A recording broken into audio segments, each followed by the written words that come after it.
Hello everyone and welcome. Sit back, relax, make a cup of tea or whatever you like to drink and get ready for new stories from Yellowcat.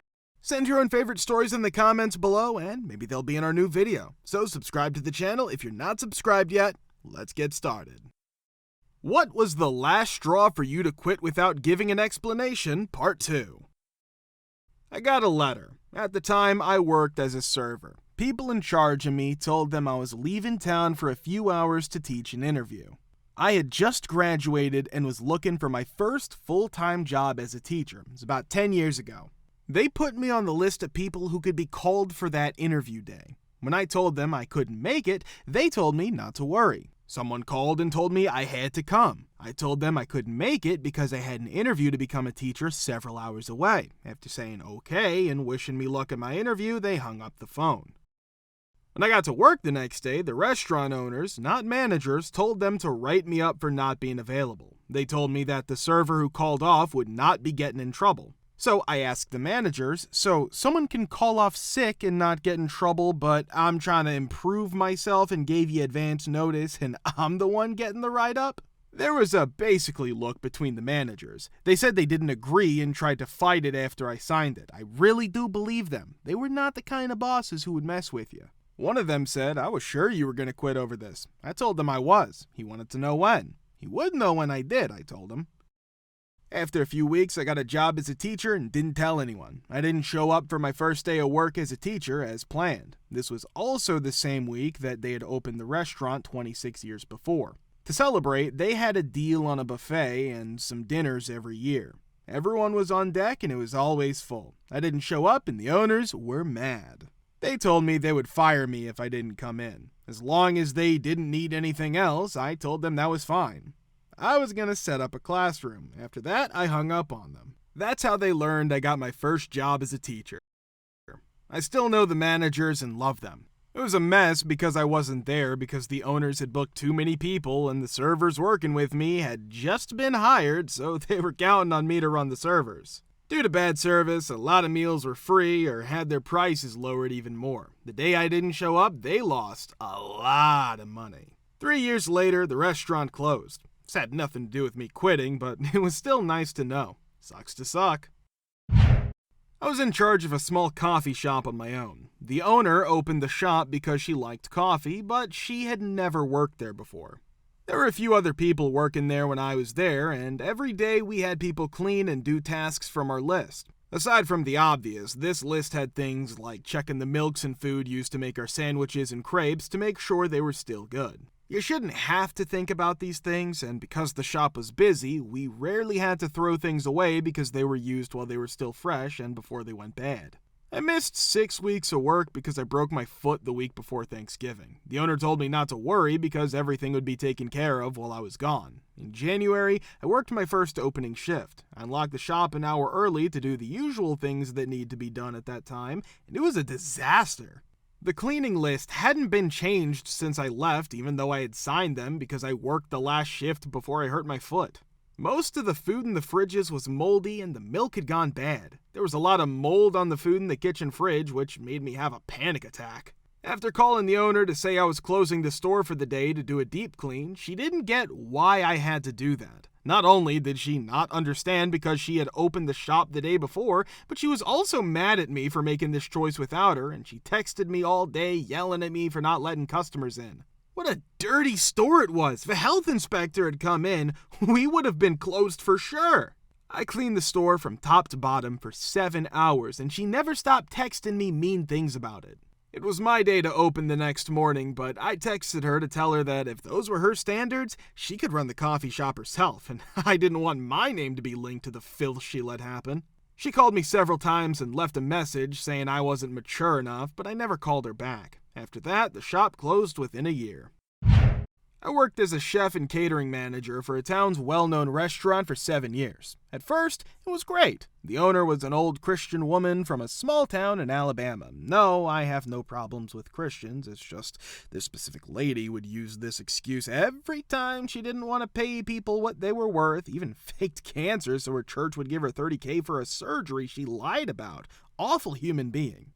Well, at the time I got paid roughly $35 an hour to do catering after shift, which was always a problem. This was a moderately priced restaurant that usually hosted weddings and large state dinners that cost well over $20,000 each. The restaurant should have made a lot of money, even after paying its workers. She would always complain that she had to pay me so much to cook some food, even though she had no idea how much work went into it, having extra cooks there to get it ready, paying servers to serve it at the events, and so on.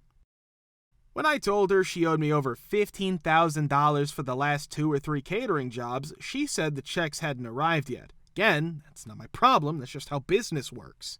At the time, she was asked to plan a very expensive state dinner for the governor of Alabama, and I agreed. 2 months later, I still hadn't made any money from it. Some dinners take 1 to 3 days to prepare and leave on time, even during lunch and dinner rushes. There's a lot of planning, making sure the right people are working, etc. That was it. They called back and asked for another one, but I was done with it and had another job lined up. It was 3 hours before I had to get it out, and I hadn't done a single thing to get ready for dinner. I did my service and then left. She called and was freaking out because the governor's dinner would be ruined, they would never book her again, and her reputation would be ruined. It's important to note that she made over $30,000 every time she came in and didn't have to pay anyone. I told her that I had left my keys on the bar because we were closed and that my lawyer was coming after the 6 free caterings I had done recently. After 2 months, I got a check for $26,000 for money I was owed. She was audited and the restaurant closed within 4 months. Oh well, it turned out that her daughter had a really bad problem with illegal substances that she was paying for. She was a jerk. Just the next day I started my new job.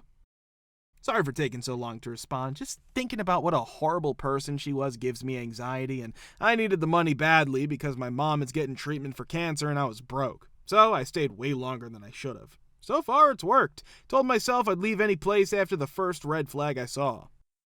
What HOA rules have been the most stupid/outrageous? How'd you deal with it? Part 2. Up until October of last year, I lived in an HOA. It was pretty chill most of the time and didn't have any crazy rules. On the same property, though, there was also an apartment building. The apartment building had a clubhouse with a pool that we shared. We were the first people to live in the townhouse. Most of the complex wasn't even finished yet.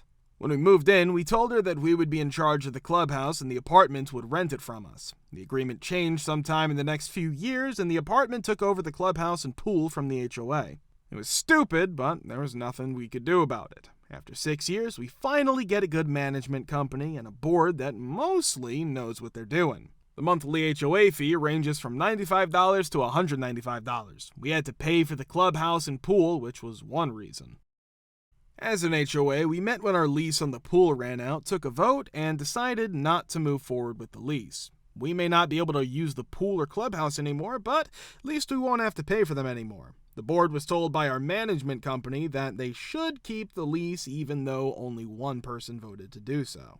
The apartment building decided that some changes had to be made in order to renew the lease. What have changed? So that everyone in the HOA could get a key to the clubhouse and pool, they made everyone fill out an application and pay $200 one-time fee plus $25 a month. If they didn't give us any way to opt out, we could. It didn't matter that some of our HOA money was already going to the pool. So it wasn't really a rule put in place by the HOA, but whatever company set up the HOA in the first place was extremely dumb with the clubhouse lease.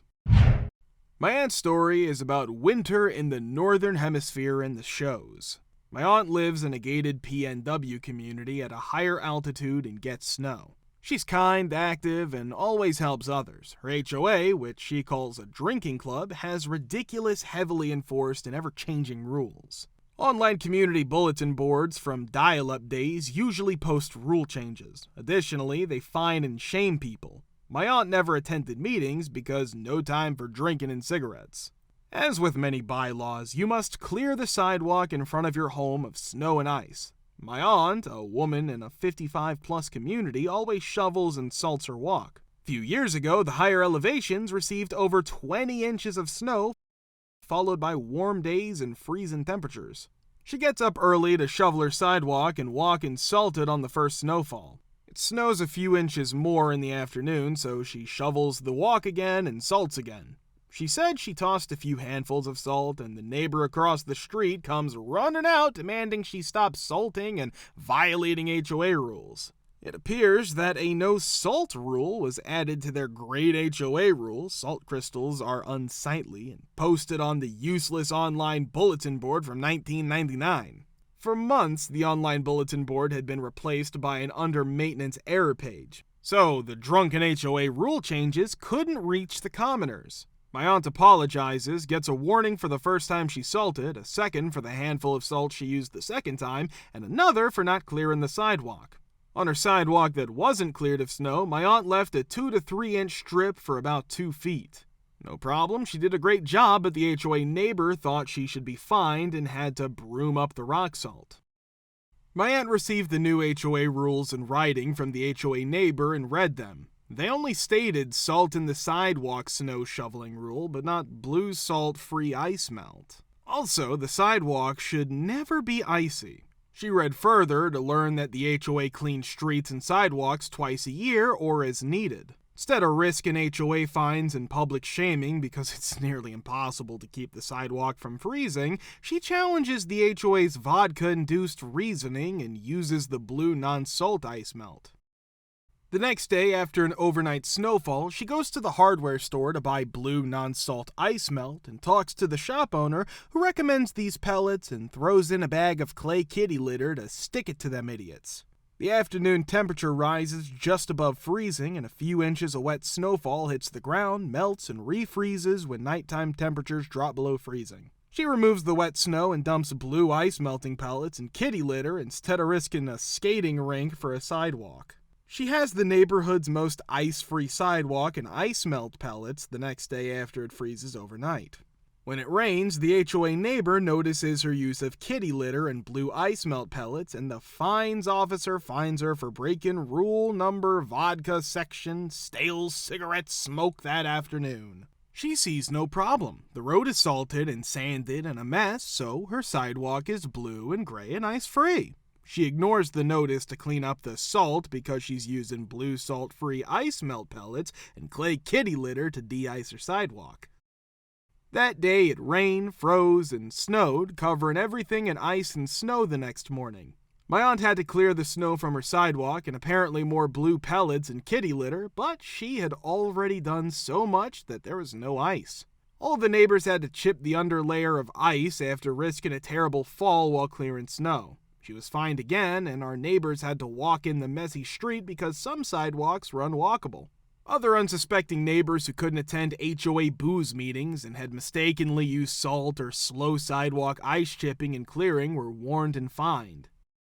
The next few days were blue skies and below freezing with ice everywhere. Sidewalks had been chipped but iced over with black ice. People were falling, and my aunt had 2 rogue neighbors using non-salt ice melt. One guy sprayed brine and molasses and got great results. Others used sand, brine, non-salt ice melters, and 15 gallons of wine turned into vinegar.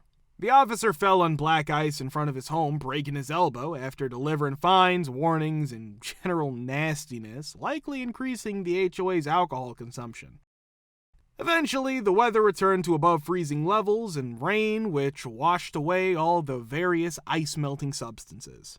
My aunt hosted tea and snacks for the rogue neighbors. Amongst them was the man who used brine and molasses, who happened to have a license to practical law and was retired with nothing else better to do than to ruin the drunk, useless HOA at the next meeting. He then invited himself to the next meeting with a file folder of all the fines and warnings with a statement of dispute for each one.